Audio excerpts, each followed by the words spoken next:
அற்புதமான 3 மாடி பங்களா பார்ப்பதற்கே பிரமிப்பாக இருந்தது. அதன் முகப்பில் பளிங்கு கல்லில் சாரதா விலாஸ் என்று எழுதப்பட்டிருந்தது. இந்த வீடு பார்ப்பவர்களின் கண்களை கூச செய்யும் அளவுக்கு அழகு வாய்ந்தது. ஆனால் அதன் சுவர்களுக்கு பின்னால் ஒரு காலத்தில் அந்த வீட்டின் அடையாளமாக இருந்த அந்த அமைதி இப்போது மிச்சமில்லை. ஏனென்றால் அந்த வீட்டின் ஆதாரமாக இருந்த தர்மபால் இந்த உலகத்தை விட்டு பிரிந்து விட்டார். அவருக்கு பின்னால் அவரது விதவை மனைவி சாரதா மற்றும் 3 மகன்களான அவினாஷ், அசோக் மற்றும் அமன் ஆகியோர் தங்கள் மனைவிகளுடன் அதே வீட்டில் வசித்து வந்தனர். சாரதா தனது வாழ்நாள் முழுவதும் இந்த 3 மகன்களையும் தன் கண்ணின் மணிகளாக பாதுகாத்து வந்தார். அவர்களின் வளர்ப்பில் எந்த குறையும் வைத்ததில்லை, குறை வரவும் விட்டதில்லை. தாய்மை என்ற சொல்லுக்கு புதிய அர்த்தம் கொடுத்த தாய் அவர். அவரது நாள் மகன்களின் முகங்களை பார்ப்பதில் தொடங்கி அவர்களின் பாதுகாப்பிற்காக பிரார்த்தனை செய்வதில் முடிவடையும். தர்மபால் இருந்து சிறிது காலமே ஆகியிருந்த நிலையில் வீட்டின் சூழல் மாறத் தொடங்கியது. தர்மபால் மிகுந்த கடின உழைப்பாலும் விடாமுயற்சியாலும் உருவாக்கிய அந்த தொழில் இப்போது மகன்களின் கைகளில் இருந்தது. ஆனால் அப்பாவின் அனுபவமும் அதிர்ஷ்டமும் அவருடனேயே சென்று விட்டது போலும். ஏனென்றால் கடந்த சில மாதங்களாக தொழிற்சாலையில் தொடர்ந்து நஷ்டம் ஏற்பட்டு வந்தது. சந்தையில் அவர்களின் பெயர் மூழ்கி கொண்டிருந்தது. இதன் காரணமாக 3 சகோதரர்களும் மிகுந்த கவலையில் இருந்தனர். அவினாஷ் மூத்தவன். அவனுக்கு திருமணமாகி 8 ஆண்டுகள் ஆகிவிட்டன. அவனது மனைவி காஜல் வீட்டின் மூத்த மருமகள் என்ற முறையில் தன் அதிகாரத்தை செலுத்த விரும்பினாள். அசோக்கின் மனைவி நேகா மற்றும் இளையவன் அமனின் மனைவி ரீமா ஆகியோரும் இந்த கூட்டு குடும்ப வாழ்க்கையால் சலிப்படைந்திருந்தனர். சாரதா தனது அறையில் பெரும்பகுதி நேரத்தை கடவுள் வழிபாட்டில் கழித்தார். மறைந்த தன் கணவரை நினைவு கூறுவார் அல்லது மகன்கள் எப்போது வேலை முடிந்து வருவார்கள் என்று காத்து கொண்டிருப்பார். அவர்கள் வந்ததும் தன் கையால் அவர்களுக்கு உணவு ஊட்டி விடலாம் என்று நினைப்பார். ஆனால் வீட்டின் சூழல் மாறுவதை அவர் உணர்ந்தார். முன்பு மகன்கள் வீட்டுக்கு வந்ததும் முதலில் அம்மாவின் அறைக்கு செல்வார்கள்.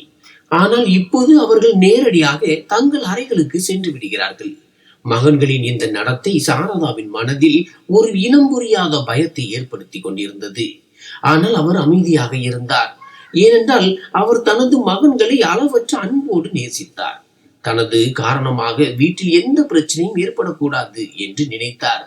மறுபுறம் வியாபாரத்தின் நஷ்டம் அதிகரித்து கொண்டே இருந்தது. 3 சகோதரர்களுக்கு இடையிலும் கசப்புணர்வு வளர்ந்து வந்தது. ஒரு இரவு உணவு மேஜையில் முழு குடும்பமும் கூடியிருந்த போது அங்கே மயான அமைதி நிலவியது. கரண்டிகளின் சத்தம் மட்டுமே கேட்டது. அப்போது திடீரென்று காஜல் பேச்சை தொடங்கினாள். அவினாஷ், கேளுங்கள், நாம் வீட்டு செலவுகளை குறைக்க வேண்டும் என்று எனக்கு தோன்றுகிறது. ஏனென்றால் தொழிற்சாலையின் நிலைமை உங்கள் கண் முன்னே இருக்கிறது. மேலும் இந்த வீட்டை பராமரிக்கும் செலவும் மிக அதிகமாக இருக்கிறது என்றாள். உடனே நேகா அதில் குறுக்கிட்டு, ஆம், அக்கா சொல்வது முற்றிலும் சரி. அது மட்டும் இல்லாமல் நம் குழந்தைகள் இப்போது வளர்ந்து வருகிறார்கள். அவர்களுக்கு தனி அறைகள் தேவை. இந்த வீட்டில் தனி உரிமை என்று எதுவும் இல்லை. எப்போதும் யாராவது இங்கும் அங்கும் சுற்றி கொண்டே இருக்கிறார்கள் என்று கூறினாள். அவள் மறைமுகமாக சுட்டி காட்டியது சாரதாவை தான். அவர் தலை குனிந்து அமைதியாக சாப்பிட்டுக் கொண்டிருந்தார். சாரதா சாப்பிடுவதை நிறுத்திவிட்டு ஆச்சரியத்துடன் தன் மருமகள்களை பார்த்தார். அவர்கள் இதுவரை அவருக்கு முன்னால் குரலை உயர்த்தி பேசியதே இல்லை. அவினாஷ் தன் மனைவியை முறைத்து பார்த்தான். ஆனால் அவள் மேலும் தொடர்ந்து, பாருங்கள், வெறும் பாசத்தால் வீடு நடக்காது. இப்போது நடைமுறை முடிவுகளை எடுக்க வேண்டும். அத்தைக்கு வயதாகிவிட்டது. அவருக்கு ஓய்வு தேவை. நாங்கள் நாள் முழுவதும் வீட்டு வேலைகளிலும் குழந்தைகளை பார்ப்பதிலுமே மும்முரமாக இருக்கிறோம். எங்களால் இவரை முறையாக கவனித்துக் கொள்ள முடியவில்லை என்று கூறினாள். இந்த வார்த்தைகள் சாரதாவின் நெஞ்சில் முள் போல குத்தின. ஆனால் 3 மகன்களும் அமைதியாக இருந்தனர். அந்த அமைதிதான் சாரதாவுக்கு மிக பெரிய வலியாக இருந்தது. அவர் அமைதியாக எழுந்து தன் அறைக்கு சென்றார். அன்று இரவு அவர் வெகு நேரமாக அழுதார். தனது கணவர் தர்மபாலை அவர் மிகவும் மிஸ் செய்தார். சாரதா, நீ பார், என் மகன்கள் உன்னை ஒருபோதும் தனியாக விடமாட்டார்கள் என்று அவர் கொடுத்த வாக்குறுதி நினைவுக்கு வந்தது. ஆனால் இன்று அந்த வாக்குறுதி உடைந்து போவதை அவர் உணர்ந்தார். அடுத்த சில நாட்களில் வீட்டின் சூழல் மேலும் மோசமானது. சாரதாவை எப்படியாவது வழியில் இருந்து அகற்ற வேண்டும் என்று 3 மருமகள்களும் அமைதியாக முடிவு செய்திருந்தனர். ஏனென்றால் சாரதாவுக்கு இந்த வீட்டின் ஒவ்வொரு பொருளின் மீதும் உரிமை இருப்பதாக அவர்கள் கருதினர். மேலும் அவர் இருக்கும் வரை தங்களால் சுதந்திரமாக வாழ முடியாது என்று நினைத்தனர். ஒரு நாள் அசோக் தன் அம்மாவின் அறைக்கு வந்து, அம்மா, வியாபாரத்தின் நிலைமை மிகவும் மோசமாக உள்ளது என்பது உங்களுக்கு தெரியும். கடனை அடைக்க நாம் சில சொத்துக்களை விற்க வேண்டியது வரலாம் என்றான். சாரதா பாசத்துடன் மகனின் தலையை வருடி, மகனே, இதையெல்லாம் உன்னுடையதானே, நீ என்ன நினைக்கிறாயோ அதை செய், வீட்டின் அமைதியை மட்டும் கெடுத்து விடாதே என்றார். அசோக் கண்களை தாழ்த்தி கொண்டு நின்றான். ஏனென்றால் அவன் மனதில் கள்ளம் இருந்தது. உண்மையில் 3 சகோதரர்களும் சொத்துக்களை பிரித்து தங்கள் பங்கை தனித்தனியாக பிரித்துக் கொள்ள முடிவு செய்திருந்தனர். ஆனால் இதற்கு மிகப்பெரிய தடையாக இருந்தது சாரதா தான். ஏனென்றால் சட்ட ரீதியாகவும் தார்மீக ரீதியாகவும் அவரே இந்த வீட்டின் எஜமானி. மகன்கள் தாயை வீட்டை விட்டு வெளியேற்றினார்கள் என்ற அவப்பெயரை தங்கள் தலையில் சுமக்க விரும்பவில்லை. எனவே அவர்கள் ஒரு மோசமான திட்டத்தை தீட்டினார்கள். அதன் சிறு அறிகுறி கூட சாரதாவுக்கு தெரியப்படுத்த விடவில்லை. வியாபாரத்தில் ஏற்பட்ட நஷ்டம் உண்மையில் காட்டப்பட்ட அளவுக்கு பெரியதல்ல. அம்மாவை ஒரு பாரமாக நிரூபிக்க அது ஒரு சாக்கு போக்கு மட்டுமே. மருமகள்கள் தினமும் இரவு தங்கள் கணவர்களின் காதுகளை கடித்தனர். அத்தையால் தான் நம் குழந்தைகளுக்கு உடல்நிலை சரியில்லாமல் போகிறது, அவருக்கு நாள் முழுவதும் இருமல் இருக்கிறது, அல்லது பழைய கதைகளை பேசிக் கொண்டிருக்கிறார், எங்களால் நிம்மதியாக வாழ முடியவில்லை என்று கூறினர். கடைக்குட்டியான ரீமாவோ ஒருபடி மேலே சென்று அம்மனிடம், உங்கள் அம்மா இங்கேயே இருந்தால் நான் என் அப்பா வீட்டுக்கு சென்று விடுவேன், என்னால் அவரை பார்த்து கொள்ள முடியாது என்று மிரட்டும் அளவுக்கு சென்றாள். உண்மையில் சாரதா தன் எல்லா வேலைகளையும் தானே செய்து கொள்வார். மருமகளிடம் ஒரு டம்ளர் தண்ணீர் கூட கேட்டதில்லை. ஆனால் வெறுப்பு என்ற நெருப்பு அனைவரின் கண்களையும் மறைத்திருந்தது. கடைசியில் அந்த துரதிர்ஷ்டவசமான நாளும் வந்தது. மகன்கள் அம்மாவிடம் பேச முடிவு செய்தனர். மாலை நேரம் சாரதா தன் அறையின் ஜன்னல் வழியாக வெளியே பால்கனியில் சிதறி கிடந்த காய்ந்த இலைகளை பார்த்து கொண்டிருந்தார். அவை அவரது சொந்த வாழ்க்கையின் சிதறலை சொல்வது போல் இருந்தது. அப்போது 3 மகன்களும் அறைக்குள் நுழைந்தனர். அவர்கள் முகத்தில் ஒரு விசித்திரமான தீவிரம் இருந்தது. ஆனால் எந்த இரக்கமும் இல்லை. அவினாஷ் பேச்சை தொடங்கினான். அம்மா, நாங்கள் உங்களிடம் ஒரு முக்கியமான விஷயம் பேச வேண்டும். சாரதா புன்னகைத்து அவர்களை அமருமாறு சைகை செய்து, சொல்லுங்கள் என் குழந்தைகளே, என்ன விஷயம் என்று கேட்டார். அமன் மற்றும் அசோக் தலை குனிந்தனர். ஆனால் அவினாஷ் தைரியத்தை வரவழைத்துக் கொண்டு, அம்மா, நாங்கள் 3 பேரும் காலையில் கிளம்பி சென்று விட்டு இரவு வெகு நேரம் கழித்துதான் வருகிறோம் என்பது உங்களுக்கு தெரியும். வியாபார கவலைகள் ஒரு புறம், வீட்டில் உங்களை பார்த்து கொள்ள ஆள் இல்லை. காஜல், நேகா மற்றும் ரீமா ஆகியோரும் குழந்தைகள் மற்றும் வீட்டு பொறுப்புகளில் மிகவும் மூழ்கி இருக்கிறார்கள். உங்கள் மருந்து மாத்திரைகள் மற்றும் ஓய்வை அவர்களால் முறையாக கவனிக்க முடியவில்லை. உங்களுக்கு கிடைக்க வேண்டிய கவனிப்பு கிடைப்பதில்லை. இந்த வயதில் உங்களுக்கு எந்த கஷ்டமும் வருவதை நாங்கள் விரும்பவில்லை. சாரதாவின் இதயம் உறைந்து போனது. பேச்சு எந்த திசையில் செல்கிறது என்பதை அவர் புரிந்து கொண்டார். ஆனால் தன்னை சமாளித்துக் கொண்டு நடுங்கும் குரலில், அப்படியானால் நீங்கள் என்ன விரும்புகிறீர்கள் மகனே என்று கேட்டார். அவினாஷ் பேச்சை மாற்றி, அம்மா, நாங்கள் உங்களை சிறிது காலத்திற்கு ஒரு மிக சிறந்த மையத்திற்கு மாற்றலாம் என்று நினைத்தோம். மக்கள் அதை முதியோர் இல்லம் என்று அழைப்பார்கள். ஆனால் அது உண்மையில் ஒரு 5 ஸ்டார் ஹோட்டல் போன்ற இடம். அங்கே எப்போதும் மருத்துவர்களும் நர்சுகளும் இருப்பார்கள். உங்கள் வயதுடைய பல பெண்களும் அங்கே இருப்பார்கள். அவர்களுடன் உங்களுக்கு பொழுது போகும். நாங்கள் தினமும் உங்களை வந்து பார்ப்போம். எங்கள் பொருளாதார நிலையும் வீட்டின் சூழ்நிலையும் சரியானதும் உங்களை மீண்டும் அழைத்து வருவோம். சில மாதங்கள் தானே அம்மா, தயவு செய்து எங்கள் இக்கட்டான சூழ்நிலையை புரிந்து கொள்ளுங்கள் என்றான். சாரதா வெறுமையான பார்வையுடன் அந்த 3 மகன்களையும் பார்த்தார். இவர்களை வளர்க்கத்தான் அவர் தன் தூக்கத்தை தியாகம் செய்திருந்தார். தனது இளமையை தியாகம் செய்து இவர்களுக்கு ஒரு சிறுமுள் குத்தினாலும் தன் உயிர் துடிப்பது போல் துடித்தார். இன்று அதே மகன்கள் அவரை வீட்டை விட்டு வெளியேற்றுவதற்கு எவ்வளவு அழகான வார்த்தைகளை பயன்படுத்துகிறார்கள். அவருக்குள் ஏதோ ஒன்று உடைந்து போனது. பிள்ளைகளிடமிருந்து கிடைக்கும் அன்பை எதிர்பார்த்து காத்திருந்த அந்த கடைசி ஆசையும் அழிந்தது. சாரதாவின் முன்னால் 2 வழிகள் இருந்தன. ஒன்று, கத்தி கூச்சலிட்டு அவர்களுக்கு அவர்களின் கடமையை நினைவுபடுத்துவது, அல்லது தனது தாய்மைக்கு பங்கம் வராமல் அவர்களின் மகிழ்ச்சிக்காக அமைதியாக தனது மரண தீர்ப்பில் கையெழுத்திடுவது. அவர் 2வது வழியை தேர்ந்தெடுத்தார். ஏனென்றால் அவர் ஒரு தாய். ஒரு தாய் தன் பிள்ளைகள் அவமானப்படுவதையோ அல்லது கஷ்டப்படுவதையோ ஒருபோதும் பார்க்க முடியாது. அதற்காக தன் இதயத்தையே வெளியே எடுக்க வேண்டி இருந்தாலும் சரி. சாரதா ஆழமாக மூச்சு விட்டார். தன் கண்ணீரை இமைகளுக்கு பின்னால் நிறுத்தி கொண்டார். பின்னர் மிக மெல்லிய குரலில், என் மகிழ்ச்சியும் நிம்மதியும் இதில் தான் இருக்கிறது என்று நீங்கள் நினைத்தால் எனக்கு சம்மதமே. நீங்கள் எங்கு சொன்னாலும் நான் செல்கிறேன். நீங்கள் சுகமாக இருந்தால் போதும் என்றார். 3 மகன்களின் முகங்களிலும் திடீரென்று அமைதியும் நிம்மதியும் பரவியது. தங்கள் தலையில் இருந்து பெரிய பாரம் இறங்கியது போல் உணர்ந்தனர். அவர்கள் பாரத்தை அகற்றவில்லை, தங்களை வெயிலின் கொடுமையில் இருந்து பாதுகாத்த கூரையை அகற்றுகிறார்கள் என்பதை மறந்துவிட்டனர். அசோக் அவசரமாக, நன்றி அம்மா, நீங்கள் மிகவும் நல்லவர். அங்கே உங்களுக்கு எந்த கஷ்டமும் இருக்காது என்று நாங்கள் உறுதி அளிக்கிறோம். நாளைக்கே நாங்கள் உங்களை அங்கே விட்டு வருகிறோம். எல்லா சிறப்பு ஏற்பாடுகளையும் செய்கிறோம் என்றான். மகன்கள் அறையை விட்டு சென்றனர். ஆனால் சாரதா அங்கேயே கற்சிலை போல் அமர்ந்திருந்தார். அவரது கண் முன்னே கடந்த கால நினைவுகள் நீந்தின. அவர்கள் சிறிய குழந்தைகளாக இருந்தபோது அவரோடு ஒட்டி கொண்டு தூங்குவார்கள். யாருக்காவது காய்ச்சல் என்றால் அவர் இரவு முழுவதும் விழித்திருப்பார். அவன் முதன்முறையாக நடக்க கற்றுக்கொண்ட போது அவர் எவ்வளவு மகிழ்ச்சி அடைந்தார். இன்று அந்த நினைவுகள் எல்லாம் அவரை கேலி செய்வது போல் இருந்தது. இரவின் கடைசி யாமம். சாரதா தன் பொருட்களை கட்டி கொண்டிருந்தார். தனது துணிகளுடன் சில நகைகள், தர்மபாலின் புகைப்படம் மற்றும் சில பழைய நினைவு பொருட்களை வைத்தார். இனி ஒருபோதும் இந்த வீட்டுக்கு திரும்ப வர முடியாது என்று அவருக்கு தெரியும். அவர் தன் அன்பால் ஒவ்வொரு செங்கலாக சேர்த்து கட்டிய வீடு இது. இப்போது அவருக்கு அது அந்நியமாகிவிட்டது. மறுநாள் காலை வீட்டில் ஒரு விதமான பரபரப்பு இருந்தது. மருமகள்கள் மேலோட்டமாக சோகமாக இருப்பது போல் நடித்தனர். ஆனால் அவர்கள் கண்களில் மறைந்திருந்த மகிழ்ச்சி சாரதாவுக்கு தெரியாமல் இல்லை.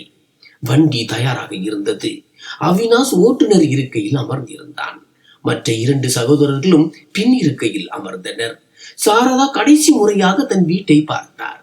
தன் கணவருடன் அமர்ந்து டீ குடித்த அந்த வறண்டாவை பார்த்தார். தன் கைகளால் பராமரித்த அந்த தோட்டத்தை பார்த்தார். பின்னர் ஈரம் நிரம்பிய கண்களுடன் வண்டியில் ஏறினார். பயணம் அமைதியாக கழிந்தது. யாரும் பேச துணியவில்லை. ஒருவேளை மனசாட்சியின் சிறு உறுத்தல் அவர்களை பேச விடாமல் தடுத்திருக்கலாம். நகரத்தில் இருந்து வெகு தொலைவில் உள்ள ஒரு சிறிய நகரத்தில் அமைதி முதியோர் இல்லம் என்று எழுதப்பட்ட கட்டிடத்தின் முன் வண்டி நின்றது. இந்த பெயரே எவ்வளவு முரண்பாடாக இருந்தது. உறவுகளை விட்டு பிரிந்த பின் ஏது அமைதி? அங்கிருந்த நிர்வாகி காகித வேலைகளை முடித்தார். சாரதா அமைதியாக ஒவ்வொரு காகிதத்திலும் கைரேகை வைத்தார். ஏனெனில் அவர் தன் மகன்களுக்கு முன்னால் ஒரு காட்சியாக மாற விரும்பவில்லை. நிர்வாகி அவருக்கு அவருடைய அறையை காட்டினார். அது சுத்தமாக இருந்தது. ஆனால் அதில் தன் வீட்டின் சுவர்களில் இருந்த அந்த அந்யோன்யம் இல்லை. 3 மகன்களும் அவரை அங்கே விட்டு செல்ல தொடங்கிய போது சாரதா அவினாஷின் கையை பிடித்துக் கொண்டார். அவர் உதடுகள் நடுங்கின. என்னை விட்டு செல்லாதீர்கள், இந்த தனிமை எனக்கு பயமாக இருக்கிறது என்று சொல்ல நினைத்திருக்கலாம். ஆனால் அவர், உன்னையும் உன் மனைவி மக்களையும் பார்த்துக்கொள், உங்களுக்குள் சண்டை போட்டுக் கொள்ளாதீர்கள், ஒற்றுமையாக இருங்கள் என்று மட்டுமே கூறினார். அவினாஷ் அவசரமாக கையை விடுவித்துக் கொண்டு, அம்மா கவலைப்பட வேண்டாம், நாங்கள் வந்து கொண்டிருப்போம் என்றான். பிறகு அவர்கள் 3 பேரும் அங்கிருந்து தப்பித்து ஓடுவது போல வேகமாக வெளியேறினார்கள். சாரதா அவர்கள் கார் கண்களில் இருந்து மறையும் வரை வாசலிலேயே நின்று பார்த்து கொண்டிருந்தார். பிறகு அங்கேயே வாசற்படியில் அமர்ந்து விட்டார். நேற்று முதல் அவர் அடக்கி வைத்திருந்த கண்ணீர் இப்போது வெள்ளமாக பெருக்கெடுத்தது. அவர் இப்போது முற்றிலும் தனிமையாகவும் ஆதரவற்றவராகவும் ஆகிவிட்டார். 3 மகன்கள் உயிருடன் இருந்தும் இந்த நிலை. முதியோர் இல்லத்தில் பகலும் இரவும் ஒரு கைதி போல கழிய தொடங்கின. அங்கே சாரதாவை போலவே பல அம்மாக்களும் இருந்தார்கள். அவர்களின் கதைகளும் சாரதாவின் கதையை ஒத்ததாகவே இருந்தன. அனைவரின் கண்களிலும் எதிர்பார்ப்பு இருந்தது. எல்லோரும் வாசலையே பார்த்து கொண்டிருந்தார்கள், ஒருவேளை யாராவது வருவார்கள் என்று. மெல்ல மெல்ல சாரதாவும் அவர்களுடன் இணைந்து கொண்டார். அவர் தினமும் காலையில் குளித்து தயாராகி வாசலுக்கு அருகில் போய் உட்கார்ந்து கொள்வார். இன்று அவினாஷ், அசோக் அல்லது அம்மன் தன்னை அழைத்து செல்ல வருவார்கள் என்று நினைப்பார். ஆனால் நாட்கள் வாரங்களாகவும் வாரங்கள் மாதங்களாகவும் மாறின. யாரும் வரவில்லை. ஆரம்பத்தில் ஓரிரு முறை போன் அழைப்புகள் வந்தன. பிறகு அவையும் நின்றுவிட்டன. அம்மா அங்கே மகிழ்ச்சியாக இருக்கிறார் என்றும் வீட்டின் நிலைமையும் இப்போது சரியாகி கொண்டிருக்கிறது என்றும் மருமகள்கள் மகன்களுக்கு உறுதியளித்தனர். அதனால் இப்போது அவர்களை தொந்தரவு செய்யக்கூடாது என்று கூறினர். மறுபுறம் வீட்டில் சாரதா சென்ற பிறகு கொண்டாட்டம் போன்ற சூழல் நிலவியது. 3 சகோதரர்களும் உடனடியாக சொத்துக்களை பிரிக்கும் வேலையை தொடங்கினர். வீடு 3 பாகங்களாக பிரிக்கப்பட்டது. நடுவில் சுவர்கள் எழுப்பப்பட்டன. ஒரு காலத்தில் அனைவரையும் ஒன்றிணைத்த பெரிய வரவேற்பறை இப்போது முற்றிலுமாக பிளவுபட்டிருந்தது. தொழிற்சாலையும் பாகம் பிரிக்கப்பட்டது. ஆனால் இயற்கை இதையெல்லாம் அமைதியாக பார்த்து கொண்டிருந்தது. காலச்சக்கரம் தனது வேலையை காட்டத் தொடங்கியது. பிரிவினைக்கு பிறகு அந்த வீட்டின் செழிப்பு முற்றிலும் அழிந்து போனது. சகோதரர்களுக்குள் தொழில் ரீதியான பகைமை தொடங்கியது. நேற்று வரை ஒரே தட்டில் சாப்பிட்டவர்கள் இப்போது ஒருவருக்கொருவர் எதிரிகளாக மாறிவிட்டனர். காஜல், நேகா மற்றும் ரீமா ஆகியோரும் இப்போது ஒருவரை ஒருவர் முகம் பார்க்க கூட விரும்பவில்லை. சாரதாவால் நிலைத்திருந்த வீட்டின் அமைதி இப்போது முற்றிலும் சிதைந்து போயிருந்தது. ஆனால் இன்னும் யாருக்கும் தங்கள் தவறை உணர முடியவில்லை. இதெல்லாம் வியாபாரத்தில் ஏற்படும் ஏற்றத்தாழ்வுகள் என்று அவர்கள் நினைத்துக் கொண்டிருந்தார்கள். 6 மாதங்கள் கடந்துவிட்டன. சாரதா இப்போது படுக்கையில் விழுந்து விட்டார். அவரது உடல்நிலை வேகமாக மோசமடைந்தது. அவருக்கு எந்த நோயும் இல்லை. உள்ளுக்குள் இருக்கும் சோகமே அவரை அரித்துக் கொண்டிருக்கிறது என்று மருத்துவர்கள் கூறினர். அவர் பேசுவதையும் நிறுத்திவிட்டார். சும்மா அமைதியாக படுத்துக்கொண்டு மேற்கூரையை வெறித்து பார்த்து கொண்டிருப்பார். மறுபுறம் அவினாசுக்கு திடீரென்று ஒரு சட்ட சிக்கல் ஏற்பட்டது. அதற்கு அவனுக்கு தன் அம்மாவின் கையெழுத்து அவசரமாக தேவைப்பட்டது. பழைய சொத்து பத்திரங்களில் சில சிக்கல்கள் இருப்பதாகவும் சாரதாவின் கையெழுத்து இல்லாமல் அதை தீர்க்க முடியாது என்றும், இல்லை என்றால் பெரும் நஷ்டம் ஏற்படும் என்றும் வக்கீல் கூறினார். சரி, இதே சாக்கில் அம்மாவையும் சந்தித்தது போல் இருக்கும், வேலையும் முடிந்துவிடும் என்று அவினாஷ் நினைத்தான். அவன் தன் சகோதரர்களிடம் சொல்லாமல் தனியாகவே முதியோர் இல்லத்தை நோக்கி புறப்பட்டான். அம்மாவிற்கு என்ன முகத்தை காட்டுவது என்று வழியில் யோசித்துக் கொண்டே சென்றான். ஆனாலும் அவனது சுயநலம் அவனை ஆட்கொண்டிருந்தது. அம்மாவுக்காக சிறிது இனிப்புகளை வாங்கி கொள்ளலாம், அம்மா சந்தோஷப்படுவார் என்று நினைத்தான். அவன் முதியோர் இல்லத்தை அடைந்த போது அங்கே ஒரு விசித்திரமான சோகமான சூழல் நிலவியது. அவன் வரவேற்பறைக்கு சென்று தன் அம்மாவை பற்றி கேட்டான். அங்கிருந்த பொறுப்பாளர் அவனை விசித்திரமாக பார்த்து, நீங்கள் மிகவும் தாமதமாக வந்திருக்கிறீர்கள் என்றார். அவினாஷ் அசட்டு சிரிப்புடன், உண்மையில் நான் மிகவும் பிஸியாக இருந்தேன், நான் அம்மாவின் அறைக்கு செல்ல வேண்டும் என்றான். பொறுப்பாளர் பெருமூச்சு விட்டு, அறையின் 12, ஆனால் இப்போது அவர் என்று இழுத்தார். அவினாஷ் அவர் முழுமையாக சொல்வதை கேட்காமலேயே வேகமாக நடந்தான். அவன் இதயம் வேகமாக துடித்தது. ஒரு விதமான இனம் புரியாத பயம் அவனை சூழ்ந்தது. அவன் அறையின் வாசலை அடைந்த போது கதவு திறந்திருந்தது. ஆனால் உள்ளே இருந்த காட்சியை கண்டு அவன் கால்கள் அங்கேயே உறைந்து போயின. அறை காலியாக இருந்தது. படுக்கையில் சுத்தமான விரிப்பு விரிக்கப்பட்டிருந்தது. அதன் மீது ஒரு வெள்ளை கவர் மீது சாரதாவின் புகைப்படம் வைக்கப்பட்டிருந்தது. அங்கே யாரும் இல்லை. அவினாஷின் தொண்டையினுள் முள் குத்துவது போல் இருந்தது. அவன் திரும்பி நர்ஸை அழைத்தான். ஒரு வயதான பணிப்பெண் அங்கே வந்தார். அவர் அவினாஷை அடையாளம் கண்டு கொண்டார். கோபத்துடனும் வருத்தத்துடனும் அவினாஷை பார்த்து, அவர் போய்விட்ட பிறகு இப்போதுதான் வருகிறாயா என்று கேட்டார். இதை கேட்டதும் அவினாஷ் மீது இடி விழுந்தது போல் இருந்தது. அவன் தடுமாறும் குரலில், என்ன அர்த்தம், அம்மா எங்கே என்று கேட்டான். அந்த பணிப்பெண் படுக்கையை சுட்டிக்காட்டி, அவர்தான் எப்போதோ உங்களுக்காக காத்து காத்து சோர்வடைந்து போய்விட்டார் என்றார். அவர் இந்த இடத்தை விட்டு சென்று விட்டார். ஆனால் போவதற்கு முன் அவர் உனக்காக இந்த கடிதத்தையும் புகைப்படத்தையும் விட்டு சென்றார். என் மகன் அவினாஷ் வந்தால் அவனிடம் கொடுத்து விடுங்கள் என்று சொன்னார் என்று பணிப்பெண் கூறினார். அவினாஷ் நடுக்கமான கைகளுடன் அந்த உரையை எடுத்தான். இது அப்பா தர்மபால் இறப்பதற்கு முன் எழுதிய அதே கடிதம். நேரம் வரும்போது இதை மகன்களிடம் கொடுக்கும்படி அவர் சாரதாவிடம் கூறியிருந்தார். இந்த கடிதத்தை சாரதா எப்போதும் தன் நெஞ்சோடு அணைத்து வைத்திருந்தார். இப்போது அது அவினாஷின் கைகளில் இருந்தது.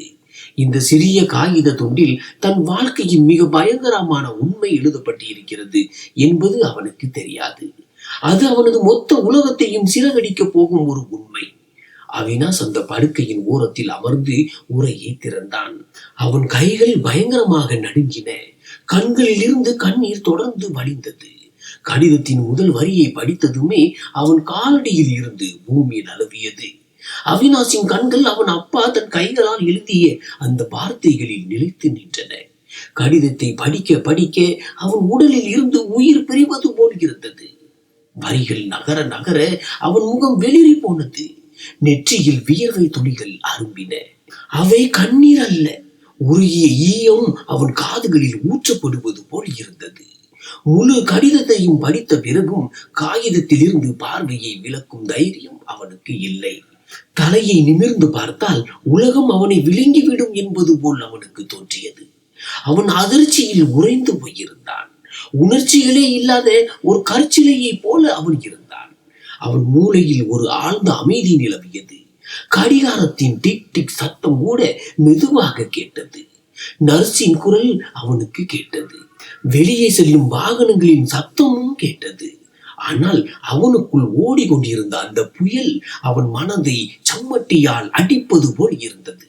அந்த கடிதத்தில் இருந்த வெளிப்பாடுகள் ஒரு பிரளயத்திற்கு குறைந்தவை அல்ல. பல ஆண்டுகளாக தங்கள் வீட்டின் அஸ்திவாரத்தில் புதைத்திருந்த அந்த விஷயம் இன்று ஒரு வெடிப்பை போல வெளியே வந்திருந்தது. இந்த குடும்பத்தின் வாரிசு என்றும் மூத்தவன் என்றும் தன்னை பெருமையாக நினைத்து கொண்டிருந்த அவனது முழு அடையாளமும் உடைந்து போனது. என்ன செய்வது என்றே அவனுக்கு நீண்ட நேரம் புரியவில்லை. அவன் கை கால்கள் மரத்து போயிருந்தன.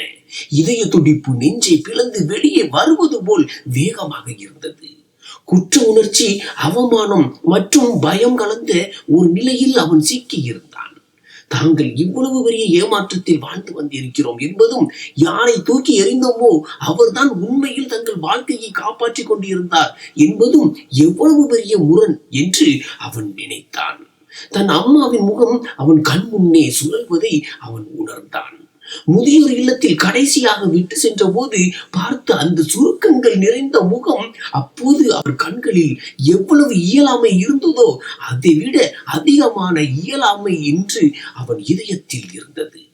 திடீரென்று யாரோ அவனை தூக்கத்தில் இருந்து எழுப்பியது போல் ஒரு அதிர்வு ஏற்பட்டது. தனது 2 சகோதரர்களான அசோக் மற்றும் அமன் இன்னும் ஏதோ ஒரு ஆழ்ந்த உறக்கத்தில் தான் இருக்கிறார்கள் என்பது அவனுக்கு நினைவுக்கு வந்தது. அவனும் இப்போதுதான் விழித்திருக்கிறான். இந்த பயங்கரமான உண்மை இத்தோடு முடிந்துவிடக் கூடாது. அவன் திடீரென்று அந்த இடத்தில் இருந்து எழுந்தான். அவன் எழுந்த வேகத்தில் நாற்காலி பின்னால் விழுந்தது. அங்கிருந்த ஊழியர்களும் நர்சுகளும் அவனை ஆச்சரியத்துடன் பார்த்தனர். சற்று முன் அழுது கொண்டிருந்தவன் இப்போது என்ன ஆனான் என்று யாருக்கும் புரியவில்லை. ஆனால் அவன் இதையும் யாரை பற்றியும் கவலைப்படவில்லை. அவன் பைத்தியம் பிடித்தவன் போல அறையை விட்டு வெளியே ஓடினான். அவன் கையில் அவனது வாழ்க்கையின் மிக விலைமதி பெற்ற பொக்கிசமான அந்த கடிதம் இருந்தது. அவன் நடைபாதையில் ஓடி வாகனம் நிறுத்தும் இடத்திற்கு சென்றான். அவன் கண்களில் இருந்து தொடர்ந்து கண்ணீர் வடிந்து கொண்டிருந்தது. அவன் அடிக்கடி தன் நெஞ்சில் அடித்து கொண்டான். தனக்குள் இருக்கும் மூச்சு திணறலை குறைக்க முயற்சிப்பது போல இருந்தது. அவன் நடுங்கும் கைகளால் காரின் கதவை திறந்து காரை ஸ்டார்ட் செய்தான். வண்டியை எப்படி ஓட்டுகிறான் என்றே அவனுக்கு புரியவில்லை. சாலைகளில் டிராபிக் சத்தம் இருந்தது. ஆனால் அவன் காதுகளில் அந்த கடிதத்தின் வார்த்தைகள் மட்டுமே ஒலித்துக் கொண்டிருந்தன. அவன் கூடிய விரைவில் வீட்டை அடைந்து தன் சகோதரர்களை பிடித்து அவர்களை திருத்த விரும்பினான். நாம் நம் சொர்க்கத்தையே நரகத்தில் தள்ளிவிட்டோம். இப்போது இந்த நொடியே பறந்து சென்று வீட்டை அடைய வேண்டும் என்று அவன் விரும்பினான். அவனது வேகம் உச்சத்தில் இருந்தது. எந்த விலையாவது கொடுத்து இந்த உண்மையை அவர்களிடம் சேர்க்க வேண்டும் என்று நினைத்தான். அந்த ரகசியத்தை அவன் இன்னும் தன் நெஞ்சில் அடக்கி வைத்திருந்தான். வாய்விட்டு சொல்லவில்லை. ஆனால் அவன் உள்ளே இருந்த புயல் இந்த ரகசியம் திறக்கும் போது சாரதா விலாஸ் வீட்டின் சுவர்கள் கூட அதிரும் என்று சொல்லாமல் சொல்லியது. மறுபுறம் நகரின் சலசலப்பான ஆனால் அமைதியான பகுதியில் ஒரு சிறிய ஆனால் மிகவும் அழகான வீடு இருந்தது. இதை பற்றி வெளியுலகிற்கு மட்டுமல்ல, தர்மபாலின் மகன்களுக்கே கூட எதுவும் தெரியாது. அதே வீட்டில் ஒரு வசதியான அறையில் சாரதா படுக்கையில் சாய்ந்து அமர்ந்திருந்தார்.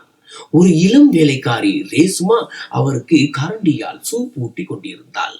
சாரதாவின் முகம் வெளுத்து போயிருந்தது. கண்களுக்கு கீழே ஆழமான கருவளையங்கள் தோன்றியிருந்தன. அவர் உடல் ரீதியாக மிகவும் பலவீனமாகி இருந்தார். அவர் கைகள் நடுங்கிக் கொண்டிருந்தன. வாயை திறப்பதே கடினமாக இருந்தது. ரேஸ்மா மிகுந்த அன்போடும் கவனத்தோடும் அவருக்கு ஊட்டி விட்டு கொண்டிருந்தாள். அம்மா, தைரியமாக இருங்கள், நீங்கள் மருந்து சாப்பிட வேண்டும் என்று ஆறுதல் கூறினாள். ஆனால் சாரதாவின் பார்வை திறந்த ஜன்னலுக்கு வெளியே வானத்தில் நிலைத்திருந்தது. அங்கே மேகங்கள் இருண்டு கொண்டிருந்தன. சரியாக அவருடைய வாழ்க்கையை போலவே அவர் முதியோர் இல்லத்தில் தங்கியிருந்ததன் நோக்கம் இப்போது நிறைவேறிவிட்டது, அல்லது அவரது நம்பிக்கையின் கடைசி விளக்கும் அணைந்து விட்டது என்றுதான் சொல்ல வேண்டும். உண்மையில் சாரதா முதியோர் இல்லத்தில் இருந்து இந்த ரகசிய வீட்டிற்கு வந்தது திடீரென்று எடுத்த முடிவு அல்ல. இது ஒரு தற்செயல் நிகழ்வும் அல்ல. இதற்கு பின்னால் ஒரு ஆழமான காயமும் உடைந்த மனமும் இருந்தது. இன்று காலையில் தான் சாரதாவின் வக்கீலிடமிருந்து முதியோர் இல்ல அலுவலகத்திற்கு போன் வந்தது. வக்கீல் தர்மபாலின் மிக பழைய மற்றும் விசுவாசமான நண்பர். அவருக்கு எல்லா சூழ்நிலைகளும் தெரியும். அவர் சாரதாவிடம் பேசினார். மிகுந்த வருத்தத்துடன், அக்கா, இப்போதுதான் அவினாஷின் போன் வந்தது. குழந்தைகளில் ஒருவன் அந்த பழைய சொத்து பத்திரங்களை கேட்கிறான் என்றார். அதற்கு உங்கள் கையெழுத்து தேவை என்று நான் அவனிடம் சொன்னேன். அதனால் அவன் இன்று உங்களிடம் கையெழுத்து வாங்க வருகிறான். ஆனால் வருத்தப்பட வேண்டிய விஷயம் என்னவென்றால், அவன் உங்கள் நலனை விசாரிக்கவோ அல்லது உங்களை திரும்ப அழைத்து செல்லவோ வரவில்லை. வெறும் உங்கள் கையெழுத்தை வாங்கி அந்த சொத்தை விற்பதற்காக மட்டுமே வருகிறான் என்று கூறினார். இதை கேட்டதும் சாரதாவின் கையில் இருந்து போன் விழ பார்த்தது. அவர் இதயத்தின் ஒரு மூலையில் இன்னும் ஒரு சிறிய நம்பிக்கை எஞ்சி இருந்தது. ஒருவேளை என் மகன்கள் என்னை நினைத்து வருவார்கள், அவர்களுக்கு தங்கள் தவறு புரிந்து என்னை அழைத்து செல்ல வருவார்கள் என்று நினைத்தார். யாருக்காவது தனது உடல்நிலையை பற்றி கவலை இருக்கும் என்ற நம்பிக்கையில் தான் அவர் தனது வலியையும் தனிமையும் தாங்கிக் கொண்டிருந்தார். சொத்து மீதான பேராசை தங்கள் உறவை விட பெரிதாகிவிடும் என்று அவர் நினைக்கவில்லை. ஆனால் வக்கீலின் வார்த்தை அந்த பிரமையையும் உடைத்து விட்டது. இப்போது தன் மகன்களின் இதயம் கல்லாகிவிட்டது என்றும் அங்கே தாய்க்கு எந்த இடமும் இல்லை என்றும் அவருக்கு உறுதியாகிவிட்டது. சுயநலத்திற்காக தாயின் வாசலுக்கு வரும் அந்த மகன்களின் முகத்தை கூட பார்க்க கூடாது என்று அந்த நொடியை அவர் முடிவு செய்தார். வக்கீலிடம் வண்டியை அனுப்பி வையுங்கள், நான் இனி எங்கே இருக்க மாட்டேன் என்று கூறினார். வண்டி வருவதற்கு முன் அவர் தன்னுடன் கொண்டு வந்திருந்த அந்த பழைய பெட்டியை திறந்தார். அதிலிருந்து தர்மபால் இறக்கும் போது கொடுத்த சீல் வைக்கப்பட்ட உரையை எடுத்தார். தர்மபால் தொலைநோக்கு பார்வை கொண்டவர். தன் பிள்ளைகளிடம் பேராசை குணம் இருப்பதை அவர் அறிந்திருந்தார். இறப்பதற்கு சில நாட்களுக்கு முன் அவர் சாரதாவிடம், சாரதா, நீ பிள்ளைகளை உன் உயிரை விட அதிகமாக நேசிக்கிறாய் என்று எனக்கு தெரியும். ஆனால் எனக்கு பிறகு இவர்களே உன்னை துன்புறுத்துவார்களோ என்று எனக்கு பயமாக இருக்கிறது என்று கூறியிருந்தார். எப்போதாவது இவர்கள் உன்னை வீட்டை விட்டு வெளியேற்றும் நிலை வந்தாலோ அல்லது உன்னை அவமானப்படுத்தினாலோ நீ இந்த உரையை திறந்து பார். நான் உனது பெயரில் ரகசியமாக வாங்கிய இந்த வீட்டிற்கு சென்று தங்கு என்று சொல்லியிருந்தார். அப்போது சாரதா அழுது கொண்டே, அவர் வாயை மூடி, அப்படி ஒரு நிலை வராது, நான் இந்த ரகசியத்தை ஒருபோதும் திறக்க மாட்டேன் என்று சத்தியம் செய்திருந்தார். ஆனால் இன்று சூழ்நிலை அவரை கட்டாயப்படுத்தி விட்டது. அவர் மிகவும் யோசித்து தன் கைகளாலேயே அந்த காகிதத்தை படுக்கையின் தலைப்பகுதியில் வைத்தார். மகன்களின் பார்வை உடனடியாக அதன் மீது விழ வேண்டும் என்பதற்காக தன் விரலை அதன் மீதே வைத்திருந்தார். இது ஒரு தாயின் சாதாரண ஏற்பாடு அல்ல, மாறாக தன் மகன்களுக்கு காட்ட விரும்பிய ஒரு கண்ணாடி. அவர்கள் தங்கள் சுயநலத்திற்காக தன்னை தேடி வரும்போது அவர்களின் வாழ்க்கையை மாற்றக்கூடிய உண்மையை அவர்கள் காண வேண்டும் என்று அவள் விரும்பினாள். அவள் கல் நெஞ்சத்தோடு வீட்டை விட்டு வெளியேறி வக்கீல் அனுப்பிய காரில் அந்த ரகசிய வீட்டிற்கு வந்து சேர்ந்தாள். இந்த வீட்டை தர்மபால் அவர்கள் பல ஆண்டுகளுக்கு முன்பே அவள் பெயரில் எழுதி வைத்திருந்தார். மேலும் உயிலில் மகன்களிடம் இதை பற்றி ஒருபோதும் குறிப்பிடக்கூடாது என்று எழுதியிருந்தார். நிலைமை எல்லை மீறாத வரை இப்போது சாரதா இந்த வீட்டில் பாதுகாப்பாக இருந்தார். ஆனால் அவரது இதயம் உடைந்து போயிருந்தது. ரேஸ்மா சூப் கிண்ணத்தை ஒரு ஓரமாக வைத்துவிட்டு தண்ணீர் டம்ளரை அவரை நோக்கி நீட்டினாள். சாரதா ஒரு வாய் தண்ணீர் குடித்து விட்டு சோர்வான குரலில் கேட்டார், வக்கீலிடமிருந்து ஏதேனும் போன் வந்ததா? ரேஸ்மா இல்லை என்று தலையசைத்தாள். அந்த காகிதம் இப்போது அவர்கள் கையில் கிடைத்திருக்கும் என்று சாரதாவுக்கு தெரியும். அவரால் பொறுமையாக இருக்க முடிந்தது. ஆனால் அந்த கணத்தில் தன் மகன்களின் இதயம் என்ன பாடுபடும்? ஒரு தாயாக இதை நினைத்தாலே அவர் மனமுடைந்தது. அவரது இதயம் துடித்தது. அந்த நேரத்தில் தன் மகனின் அருகில் இருந்து அவனை தேற்ற முடிந்தால் எவ்வளவு நன்றாக இருக்கும் என்று நினைத்தார். ஆனால் அதே மகன்கள் தன்னை எப்படி முற்றிலும் தனியாகவும் ஆதரவற்றும் கைவிட்டார்கள் என்பது அவருக்கு நினைவுக்கு வந்தது. அவர் கண்களை மூடிக்கொண்டார். 2 கண்ணீர் துளிகள் அவரது கன்னங்களில் உருண்டன. மக்கள் சொல்வது போல் கர்ம வினை தொடங்கிவிட்டது என்று அவர் நினைத்து கொண்டிருந்தார்.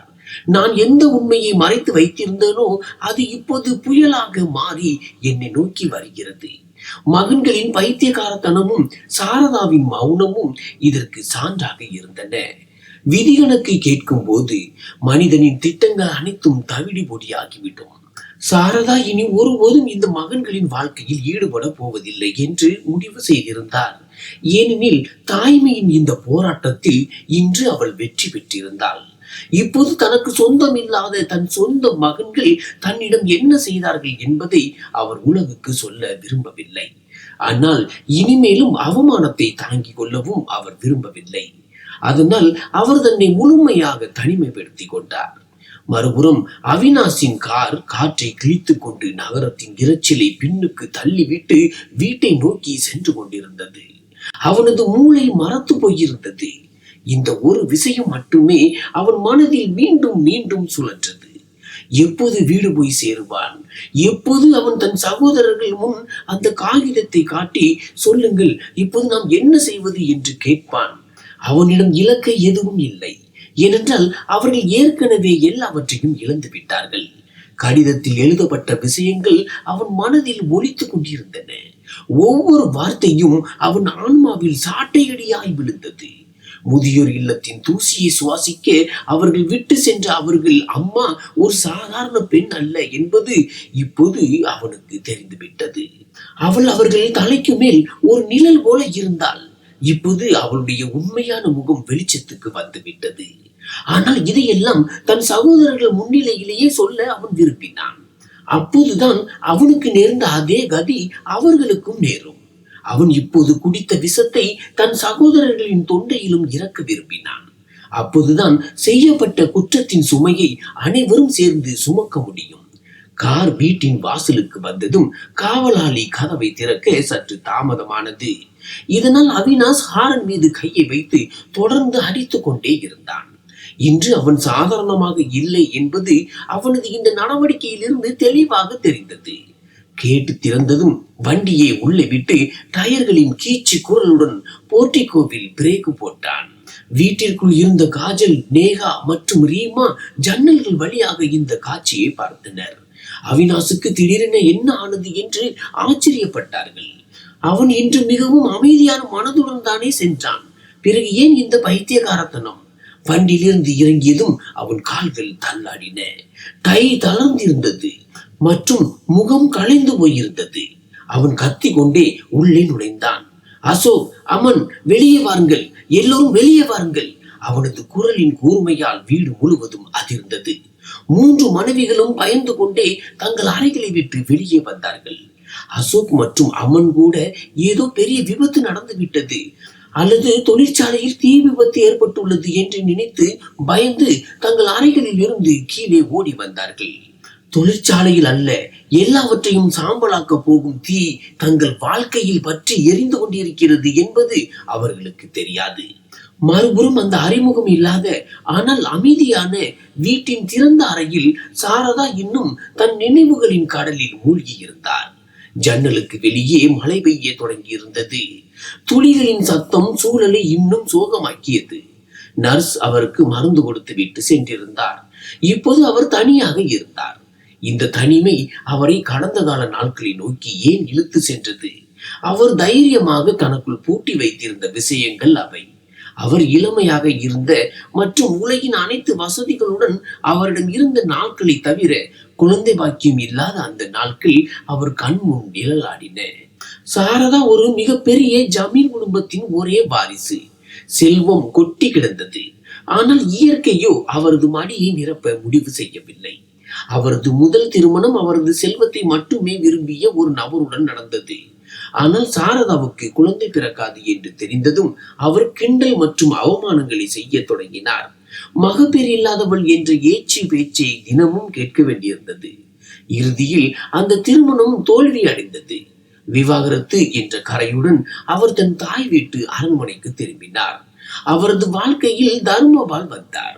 அவரது தந்தையின் நம்பிக்கைக்குரிய நேர்மையான மற்றும் உழைப்பாளியான ஊழியர். அவரது வாழ்க்கையும் துக்கங்கள் நிறைந்ததாக இருந்தது. அவரது மனைவி தர்மபாலின் ஏழ்மையை தாங்க முடியாமல் அவரை விட்டு ஓடிவிட்டாள். 3 சிறு குழந்தைகளான அவினாஷ், அசோக் மற்றும் அம்மன் ஆகியோரை விட்டு சென்றிருந்தாள். தர்மபால் இந்த சூழ்நிலைகளை வைத்துக் கொண்டு மிகவும் கஷ்டப்பட்டார். சாரதா இந்த அப்பாவி குழந்தைகளை பார்த்தபோது அவருக்குள் உறங்கி கொண்டிருந்த தாய்மை விழித்துக் கொண்டது. இயற்கை தன் மடியை நிரப்ப வேறு வழியை கண்டுபிடித்திருப்பதாக அவருக்கு தோன்றியது. அவர் சமூகத்தை பற்றி கவலைப்படாமல் தர்மபாலை திருமணம் செய்து கொண்டார். இது மிகப்பெரிய முடிவு. ஒரு பக்கம் கோடிக்கணக்கான சொத்துக்கு அதிபதி, மறுபுறம் ஒரு சாதாரண ஊழியர். ஆனால் சாரதாவிற்கு அந்த குழந்தைகள் மட்டுமே தேவைப்பட்டனர். தர்மபால் ஒரு உண்மையான மற்றும் நல்ல மனிதர். முதல் கணவரிடமிருந்து சாரதாவுக்கு கிடைக்காத மரியாதையை அவர் கொடுத்தார். சாரதா தனது அனைத்து சொத்துக்கள், வங்கி இருப்பு மற்றும் நிலத்தை தர்மபாலிடம் ஒப்படைத்து, இன்று முதல் நீங்களே இவற்றை பார்த்துக் கொள்ளுங்கள் என்று கூறினார். இந்த பணத்தை கொண்டு வியாபாரம் செய்யுங்கள். இந்த குழந்தைகளுக்கு தங்களை பெற்ற தாய் தந்தைகளை விட்டு சென்று விட்டால் என்ற உணர்வு வராதவாறு இவர்களை வளருங்கள். தர்மபால் சாரதாவின் செல்வத்தை தனது பொறுப்பாக கருதினார் மற்றும் இரவும் பகலும் உழைத்து அதை ஒரு பெரிய வணிக சாம்ராஜ்யமாக மாற்றினார். 3 மகன்களும் சாரதாவையே தங்கள் தாயாக கருதி வளர்ந்தார்கள். ஏனென்றால் அவர்கள் இந்த வீட்டிற்கு வந்தபோது மிகவும் சிறியவர்களாக இருந்தார்கள். மேலும் சாரதா அவர்கள் மாற்றாந்தாய் பிள்ளைகள் என்பதை ஒருபோதும் உணரவிடவில்லை. அவள் இரவு முழுவதும் விழித்திருந்து அவர்களை பார்த்து கொண்டாள். அவர்களின் அனைத்து ஆசைகளையும் நிறைவேற்றினாள். தர்மபால் கூட சில நேரங்களில் வேறு ஒரு பெண் மற்றவரின் குழந்தைகளுக்கு இவ்வளவு அன்பை எப்படி கொடுக்க முடியும் என்று ஆச்சரியப்படுவார். ஆனால் காலம் செல்ல செல்ல மகன்கள் வளர்ந்தார்கள். அவர்களுக்கு திருமணமானதும் வீட்டின் சூழல் மாறத் தொடங்கியது. தர்மபால் ஒரு அனுபவசாலி. அவர் அமைதியாக எல்லாவற்றையும் பார்த்து கொண்டிருந்தார். தன் மகன்கள் தங்கள் மனைவியின் செல்வாக்கிற்கு ஆளாகிறார்கள் என்பதையும், சாரதா வழங்கிய சுதந்திரத்தையும் அன்பையும் தவறாக பயன்படுத்துகிறார்கள் என்பதையும் அவரால் பார்க்க முடிந்தது. சாரதா தனது முழு வாழ்க்கையையும் இந்த குழந்தைகளுக்காக அர்ப்பணித்து விட்டார் என்பது தர்மபாலுக்கு தெரியும். ஆனால் இந்த குழந்தைகளின் கண்களில் அவருக்கான மரியாதையும் பாசமும் குறைந்து கொண்டே வந்தது. தர்மபாலுக்கு தனது மரணத்தை பற்றிய பயம் இல்லை. தான் போன பிறகு சாரதாவிற்கு என்ன ஆகும் என்ற பயம்தான் இருந்தது. இந்த சொத்து மற்றும் பணம் தான் உறவுகளின் அடிப்படை என்பது அவருக்கு தெரியும். எந்த நாள் சாரதாவின் கையை விட்டு இந்த அதிகாரம் செல்கிறதோ அன்று மகன்கள் அவளை கவனிக்க கூட மாட்டார்கள். எனவே தர்மபால் தனது வாழ்க்கையின் கடைசி நாட்களில் ஒரு மிகப்பெரிய முடிவை எடுத்தார். அவர் நகரத்தின் மறுமுனையில் அமைதியாக ஒரு சிறிய வீட்டை சாரதாவின் பெயரில் வாங்கினார் மற்றும் ஒரு பெரிய தொகையை சாரதாவின் பெயரில் தனி கணக்கில் மாற்றினார். பின்னர் தனது வக்கீலை அழைத்து புதிய உயில் ஒன்றை தயார் செய்தார். அதில் இன்று வரை மறைக்கப்பட்டிருந்த அனைத்து ரகசியங்களையும் எழுதினார். அவர் சாரதாவிடம் ஒரு சத்தியம் வாங்கினார். அதாவது இந்த மகன்களிடம் இதையெல்லாம் சாரதாவினுடையது என்று சொல்லக்கூடாது என்றும், அவள் அவர்களின் உண்மையான தாய் இல்லை என்ற உண்மையை வெளிப்படுத்தக்கூடாது என்றும் கூறினார். இதனால் அவர்கள் மனமுடைய கூடாது. அத்துடன் தர்மபால் சாரதாவிடம் அந்த கடிதத்தையும் கொடுத்து, சாரதா, எப்போதாவது நிலைமை எல்லை மீறி போய் இவர்கள் உன்னை வீட்டை விட்டு வெளியேற்றினால் இந்த கடிதத்தை இவர்களிடம் கொடுத்து விடு என்று கூறியிருந்தார். சாரதா அழுது கொண்டே அந்த கடிதத்தை வாங்கினாள். அதை உபயோகிக்கும் நிலை வரும் என்று அவள் நினைத்து கூட பார்க்கவில்லை. இன்று அதை நிம்மதியான அறையில் அமர்ந்து சாரதா யோசித்துக் கொண்டிருந்தாள். தர்மபால் எவ்வளவு உண்மையானவர்! அவர் இருந்த பிறகும் அவளையும் தன் மகன்களையும் ஆதரவற்றவளாக ஆகவிடவில்லை. காலை 8 மணிக்கு அவள் தர்மபாலின் காதலின் பரிசான அந்த கூரையின் கீழ் அமர்ந்திருந்தாள். ஆனால் அவள் இதயம் இரத்த கண்ணீர் வடித்தது. என்றால் அவள் தன் மகன்களை நேசித்தாள். அவர்களின் பிரிவை எந்த சொத்து அல்லது வீட்டாலும் ஈடு செய்ய முடியாது. மறுபுறம் அவினாஷின் வீட்டில் உலகம் அழிவது போன்ற காட்சி இருந்தது. அவினாஷ் மூச்சு வாங்கி கொண்டே வீட்டிற்குள் நுழைந்து அனைவரையும் வரவேற்பு ரூமில் கூட்டினான். 3 சகோதரர்களும் சோபாவில் அமர்ந்திருந்தனர். அவர்களின் மனைவிகள் ஆச்சரியத்துடன் அவினாசியை பார்த்து கொண்டிருந்தனர். அவன் அறையின் நடுவில் நின்று கொண்டிருந்தான். அவன் கையில் இருந்த கடிதம் நடுங்கிக் கொண்டிருந்தது. அசோக் பயந்து போய் கேட்டான், அண்ணா என்ன ஆச்சு? ஏன் இப்படி கத்துறீங்க? அம்மா எங்கே? கையெழுத்து வாங்கி விட்டீர்களா? கையெழுத்து என்ற பெயரை கேட்டதும் அவினாஷ் விசமத்தமாக சிரித்து விட்டு தன்னை மேஜை மீது சாய்த்து கொண்டான். அவன் சொன்னான், உனக்கு கையெழுத்து தான் முக்கியமா? நாம் நாசமாகி விட்டோம் அசோக், நாம் அழிந்து விட்டோம். அவன் முன்னேறி சென்றான். அவன் கையில் இருந்து கடிதத்தை வாங்கி படிக்க தொடங்கினான். படிக்க படிக்க அவன் முகத்தின் நிறம் மாறியது. அவன் சோபாவில் விழுந்தான். ரீமாவும் காஜலும் பதற்றத்துடன் கடிதத்தை பார்த்தார்கள். அவினாஷ் கத்தினான், படியுங்கள், நம் அப்பா நமக்காக என்ன எழுதியிருக்கிறார் என்று எல்லோரும் கேளுங்கள். பிறகு அவன் இதுவரை தன் நெஞ்சில் நெருப்பாய் எரிந்து கொண்டிருந்த அந்த ரகசியத்தை கக்கினான். நாம் மிகவும் யோசித்து முதியோர் இல்லத்தில் விட்டு வந்த நம்முடைய அம்மா நம் சொந்த தாய் இல்லை. அறையில் யாரையோ பாம்பு கடித்தது போன்ற அமைதி நிலவியது. காஜலின் வாயிலிருந்து தன்னிச்சையாக ஒரு அலறல் வந்தது. என்ன? அவினாஷ் தொடர்ந்து பேசினான். அவனது குரலில் கோபமும் ஆத்திரமும் தெளிவாக தெரிந்தது. அவன் சொன்னான், ஆம், நம்முடைய சொந்த தாய் வறுமைக்கு பயந்து நம்மை விட்டு ஓடிவிட்டாள். நாம் பிச்சைக்காரர்களின் குழந்தைகள். இந்த சாரதா தான் நம்மை தத்தெடுத்தார். இந்த மொத்த சொத்து, இந்த தொழிற்சாலை, இந்த பங்களா, எதன் பங்குக்காக நீங்கள் சண்டையிட்டுக் கொண்டிருந்தீர்களோ அது அனைத்தும் சாரதாவினுடையது. நம் அப்பாவுக்கு இதில் எதுவுமே இல்லை. அவர் சாரதாவின் வெறும் ஊழியர் மட்டுமே. சட்டப்படி இந்த சொத்தின் உண்மையான வாரிசு சாரதா மட்டும்தான் என்று அப்பா எழுதியிருக்கிறார். அவள் நினைத்தால் ஒரு நொடியில் நம்மை நடுத்தெருவில் நிறுத்த முடியும். இந்த சொத்தை விற்பதற்கு எனக்கு அவளுடைய கையெழுத்து தேவைப்பட்டது. ஏனென்றால் இது நம் பெயரில் இல்லவே இல்லை. இது சாரதாவின் தனிப்பட்ட சொத்து. இதை கேட்டதும் 3 மருமகள்களின் முகங்களும் வெளியேறி போயின. எந்த சொத்தின் ஆணவத்தில் அவர்கள் சாரதாவை செருப்புக்கு சமமாக நடத்தினார்களோ அது உண்மையில் மணல் சுவராக நிறுவனமானது. அசோக் நடுங்கும் குரலில் கேட்டான், அப்போ இப்ப என்ன ஆகும்?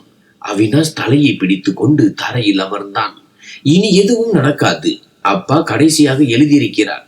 நீங்கள் இந்த கடிதத்தை படிக்கிறீர்கள் என்றால் நீங்கள் சாரதாவிற்கு மிகுந்த துயரத்தை கொடுத்து அவளை வீட்டை விட்டு வெளியேற்றி விட்டீர்கள் என்று அர்த்தம். எனவே எனது உயிரின்படி சாரதா வீட்டில் இல்லை என்றால் உங்கள் மூவருக்கும் இந்த சொத்தில் எந்த உரிமையும் இல்லை. முழு சொத்தும் ட்ரஸ்டுக்கு சென்றுவிடும். நாம் முழுமையாக அழிந்து விட்டோம். அறையில் மரண அமைதி நிலவியது. தலைப்பகுதியில் இருந்து யாரோ அழும் சத்தம் கேட்டது. சாரதா ஏன் அமைதியாக இருந்தார் என்பது இப்போது அவர்களுக்கு புரிந்தது. அவர் ஒருபோதும் சொத்தை பற்றி பேசுவதற்கு காரணம் பாசத்தின் காரணமாக முழு சொத்தையும் அவர்கள் பெயரிலேயே எழுதி வைத்திருந்ததுதான்.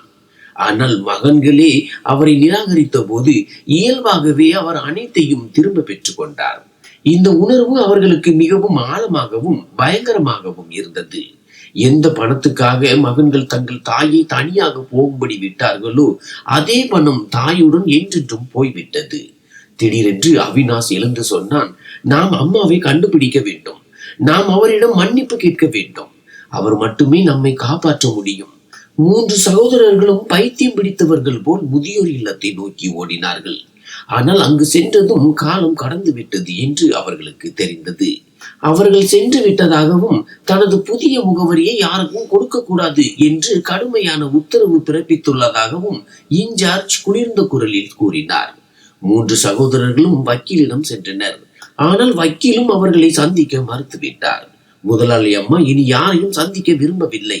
என் மகன்கள் இப்போது எனக்கு இறந்து விட்டார்கள் என்று அவர் கூறுகிறார் என்று வக்கீல் கூறினார். இதை கேட்டதும் அவினாஷ் வக்கீல் அலுவலகத்திற்கு வெளியே மண்டியிட்டு ஒரு குழந்தையை போல கதறி அழுந்தான். அவன் அவர்களை விட்டு சென்ற போது இருந்த அம்மாவின் அந்த அமைதியான பார்வையும் அவன் தன் அம்மாவின் கையை உதறி தள்ளிய அந்த தருணமும் அவனுக்கு நினைவுக்கு வர தொடங்கியது. இன்று அதே கை அவன் தலையில் இருந்து விலகிவிட்டது. இப்போது அவன் சுட்டரிக்கும் வெயிலில் தனியாக இருந்தான். சொத்து ஆவணங்கள் இப்போது குப்பை காகிதங்களாக மாறிவிட்டன. ஏனென்றால் அதில் கையெழுத்து இடக்கூடிய கைகள் அவர்களின் எல்லைக்கு வெகு தொலைவில் சென்று விட்டன. தொழிற்சாலை கடனில் மூழ்கிவிட்டது. வீடு ஏலம் போகும் நிலைக்கு வந்து விட்டது. நேகா ஒரு காலத்தில் சொத்தில் தனி பங்கு வேண்டும் என்று கேட்டவள் இப்போது தலை சாய்க்க ஒரு இடத்திற்காக ஏங்கிக் கொண்டிருந்தாள். அவர்களின் சொந்த பிள்ளைகளும் இதையெல்லாம் பார்த்து கொண்டிருந்தார்கள். ஒருவேளை முதுமையில் பெற்றோரை எப்படி பார்த்து கொள்ள வேண்டும் என்பதை இதிலிருந்து கற்றுக்கொண்டிருந்தார்கள். மறுபுறம் சாரதா தனது புதிய வீட்டில் தனிமையில் அமர்ந்திருந்தார். ஆனால் அவரை சுற்றிலும் மனதிற்குள்ளும் சோகம் மட்டுமே சூழ்ந்திருந்தது. தனது மகன்கள் இப்போது தெரு தெருவாக அலைவார்கள் என்பது அவருக்கு தெரியும். ஆனால் இப்போது அவரால் எதுவும் செய்ய முடியாது. ஏனென்றால் ஒரு முறை மனதின் கண்ணாடி உடைந்து விட்டால் அதை மீண்டும் ஒட்ட வைக்க முடியாது. அவர் தனது தாய்மைக்கான கடமையை செய்து முடித்து விட்டார். ஆதரவற்ற குழந்தைகளுக்கு பெயரும் அடையாளமும் கொடுத்தார். ஆனால் பதிலுக்கு அவருக்கு கிடைத்தது தனிமை மட்டுமே. இயற்கை அவருக்கு நீதியை வழங்கியது. ஆனால் இந்த நீதியில் எல்லோருக்கும் இழப்பு தான் இருந்தது. சாரதா கண்களை மூடிக்கொண்டு இறைவனின் முன்னால் தலை வணங்கி, இறைவா, உன்னுடைய உலகின் நிறங்கள் விசித்திரமானவை என்று கூறினார். அவர் மனதிற்குள் தனது மகன்களை மன்னித்து விட்டாலும் இப்போது தான் மீண்டும் திரும்ப செல்வது சாத்தியமில்லை என்பதை அவர் அறிந்திருந்தார். ஏனென்றால் அவர் திரும்பி சென்றால் செல்வம் மீண்டும் உறவுகளை விலக்கி வாங்கிவிட்டது என்று உலகம் சொல்லும். அவர் தனது கௌரவத்தையும் மரியாதையையும் அடமானம் வைக்க முடியாது. இவ்வாறாக அவர்களின் வீட்டின் மகிழ்ச்சி, அமைதி மற்றும் சந்தோஷம் அவரிடமிருந்து என்றென்றும் விலகி சென்றது. தாயானவள் பெற்றெடுத்தவளாக இருந்தாலும் சரி, வளர்த்தவளாக இருந்தாலும் சரி, அவள் தாய்தான் என்பதையும் அவள் காலடியில் தான் சொர்க்கம் இருக்கிறது என்பதையும் இந்த உலகம் கற்றுக்கொள்ள அவரது கதை ஒரு பாடமாக அமைந்தது. யார் இந்த உண்மையை நிராகரிக்கிறார்களோ அவர்கள் உலகத்திலும் அதற்கு அப்பாலும் அவமானப்படுத்தப்படுகிறார்கள். 3 சகோதரர்களும் இன்றும் தங்கள் அம்மா வாழ்ந்த அந்த மூடிய கதவை தேடுகிறார்கள். ஆனால் அந்த கதவு இப்போது நிரந்தரமாக மூடப்பட்டு விட்டது. இதுவே அவர்களுக்கு கிடைத்த மிகப்பெரிய தண்டனை. அது ஒரு புறம் இருக்க, 3 சகோதரர்களான அவினாஷ், அசோக் மற்றும் அமன் இப்போது உண்மையிலேயே தெரு தெருவாக அலைந்து கொண்டிருந்தார்கள். அவர்களின் பிரம்மாண்டமான பங்களாவுக்கு வங்கி சீல் வைத்திருந்தது. தொழிற்சாலையில் ஊழியர்களின் போராட்டங்கள் நடந்து கொண்டிருந்தன. அவர்களின் அத்தனை செல்வங்களும் ஒரே நொடியில் மணல் சுவரை போல சரிந்து விட்டன. அவர்களின் மிகப்பெரிய தண்டனை என்னவென்றால், தங்கள் அம்மா எங்கே வசிக்கிறார் என்பது அவர்களுக்கு தெரியும். ஏனென்றால் வக்கீல் அவர்களுக்கு அந்த 2வது வீட்டை பற்றி கூறியிருந்தார். ஆனால் அந்த கதவு அவர்களுக்காக எப்போதும் மூடப்பட்டிருந்தது. அவர்கள் தினமும் நகரின் அந்த அமைதியான பகுதிக்கு செல்வார்கள். அங்கேதான் சாரதாவின் ரகசிய வீடு இருந்தது. தூரத்தில் இருந்தே அந்த வீட்டின் திறந்த ஜன்னலை பார்ப்பார்கள். அங்கே அவர்களுக்கு அடிக்கடி ரேஸ்மாவின் முகம் தெரியும். தங்கள் அம்மா உள்ளே இருக்கிறார் என்பது அவர்களுக்கு தெரியும். ஆனால் அவரிடம் பேசும் தைரியமோ அல்லது அனுமதியோ அவர்களுக்கு இல்லை.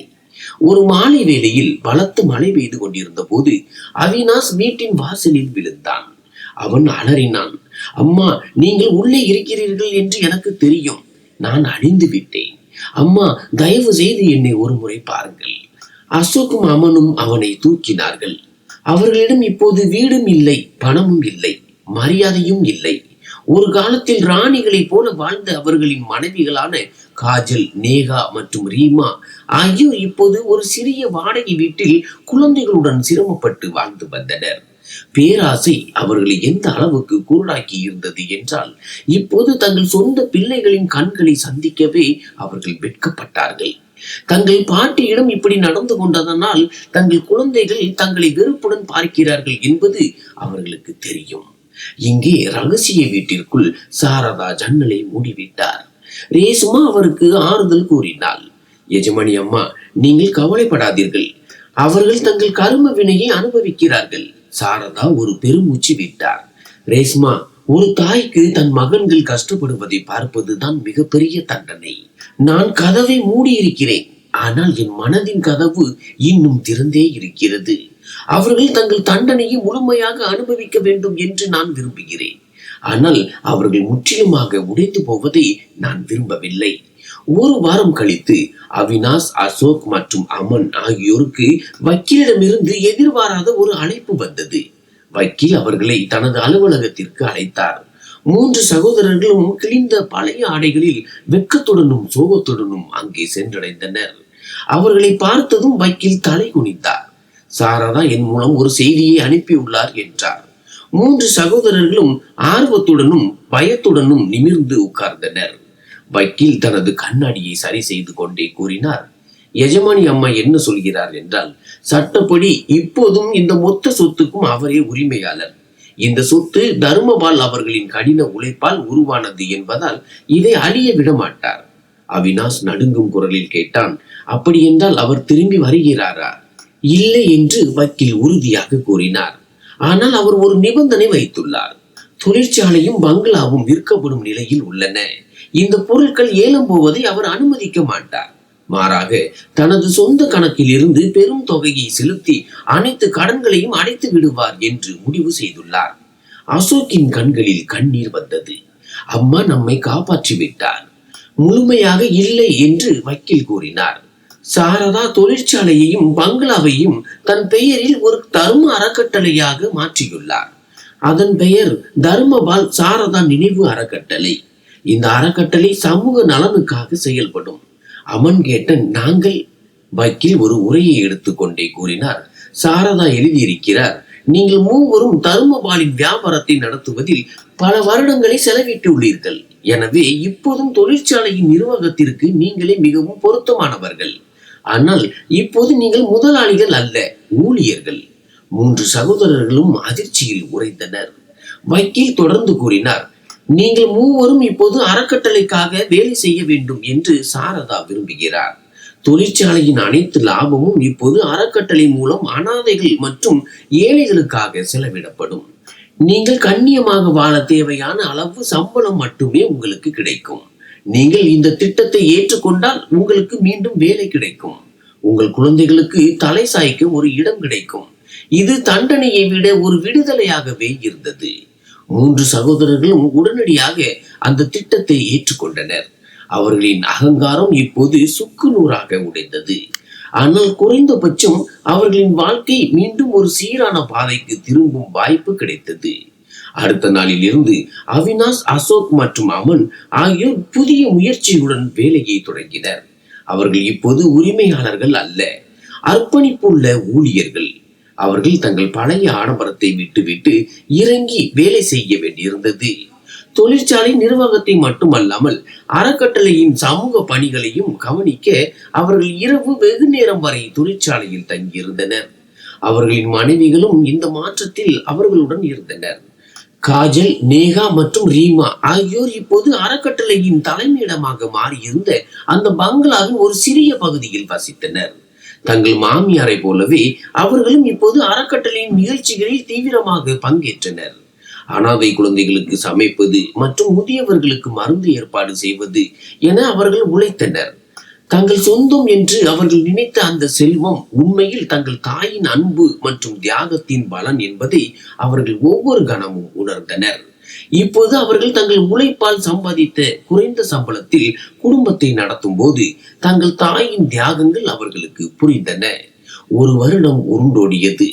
3 சகோதரர்களும் முழு நேர்மையுடனும் விசுவாசத்துடனும் அறக்கட்டளையின் வேலையை கவனித்தனர். தொழிற்சாலை மீண்டும் லாபம் ஈட்ட தொடங்கியது. இந்த லாபம் அனைத்தும் சமூக நலனுக்காக பயன்படுத்தப்பட்டது. ஒரு நாள் அறக்கட்டளையின் பள்ளியில் குழந்தைகளுக்கு பாடம் சொல்லி கொடுத்து விட்டு 3 சகோதரர்களும் சோர்வாக அமர்ந்திருந்த போது வக்கீல் அவர்களை சந்திக்க வந்தார். நீங்கள் மூவரும் மிக சிறப்பாக செயல்பட்டிருக்கிறீர்கள் என்று வக்கீல் புன்னகையுடன் கூறினார்.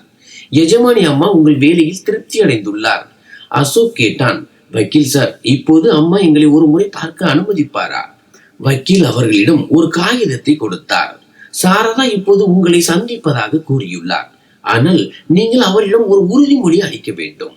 அதாவது நீங்கள் இனி ஒருபோதும் அவருடன் பேசும்போது சொத்து அல்லது முதலாளி என்ற சொற்களை பயன்படுத்தக்கூடாது. அவரை விட உங்களுக்கு பெரியதாக எதுவும் இல்லை என்பதை நீங்கள் நிரூபித்தால் மட்டுமே அவர் உங்களை மன்னிக்க முடியும் என்று அவர் கூறுகிறார். வக்கீல் அவர்களிடம் ரகசிய வீட்டின் கதவை திறப்பதற்கான சாவியை ஒப்படைத்தார். அது தர்மபால் சாரதா தேவிக்கு கொடுத்த ஒரு சிறிய பழைய செப்பு காப்பு. அடுத்த நாள் 3 சகோதரர்களும் அவர்களின் மனைவிகளும் எந்த பரிசோ சொத்து ஆவணங்களோ இல்லாமல் அறக்கட்டளை குழந்தைகள் செய்த சிறிய கைவினை பொருட்களை கையில் ஏந்தி கொண்டு அந்த மூடிய கதவு அருகே சென்றனர். அவினாஷ் அந்த செப்பு காப்பை கொண்டு கதவை திறந்தான். உள்ளே அமைதியான நறுமணம் கமலும் மற்றும் அன்பான சூழல் இருந்தது. சாரதா படுக்கையில் இல்லாமல் வரவேற்பறையின் வசதியான நாற்காலியில் அமர்ந்திருந்தார். அவரது கண்கள் இப்போது சோர்வாக இல்லை, மாறாக ஆழ்ந்த அமைதியால் நிறைந்திருந்தன. பல ஆண்டுகளுக்கு முன்பு அவரது மகன்கள் இழந்த அதே தாய்மை உணர்வு அவரது முகத்தில் இருந்தது. 3 சகோதரர்களும் அவரது காலில் விழுந்து தேம்பி தேம்பி அழுதனர். இந்த அழுகை பேராசையினால் அல்ல, பிராயசித்தத்தால் வந்தது. சாரதா தேவி அவர்களை தூக்கி அணைத்துக் கொண்டார். என் மகன்களே, எனக்கு உங்களை பற்றி பெருமையாக இருக்கிறது. உறவுகளை அளிக்கும் அந்த செல்வத்தில் இருந்து நீங்கள் விடுதலை பெற்று விட்டீர்கள். நேகா, காஜல் மற்றும் ரீமாவும் அவரிடம் மன்னிப்பு கேட்டனர். சாரதா கூறினார், நான் உங்களுக்காக அந்த கடிதத்தை எழுதிய அன்றே உங்களை மன்னித்து விட்டேன். ஆனால் உங்களை பெற்றெடுக்கும் ஒரு தாயால் உங்களுக்கு உயிரை கொடுக்கவும் முடியும், அதே சமயம் உங்களிடமிருந்து உங்கள் பேராசையை பறிக்கவும் முடியும் என்ற பாடத்தை நான் உங்களுக்கு கற்றுக் கொடுக்க விரும்பினேன். தாய்மைக்கான வியாபாரம் பணத்தால் நடப்பதில்லை. சாரதா அந்த வீட்டை விட்டு வெளியே வரவில்லை.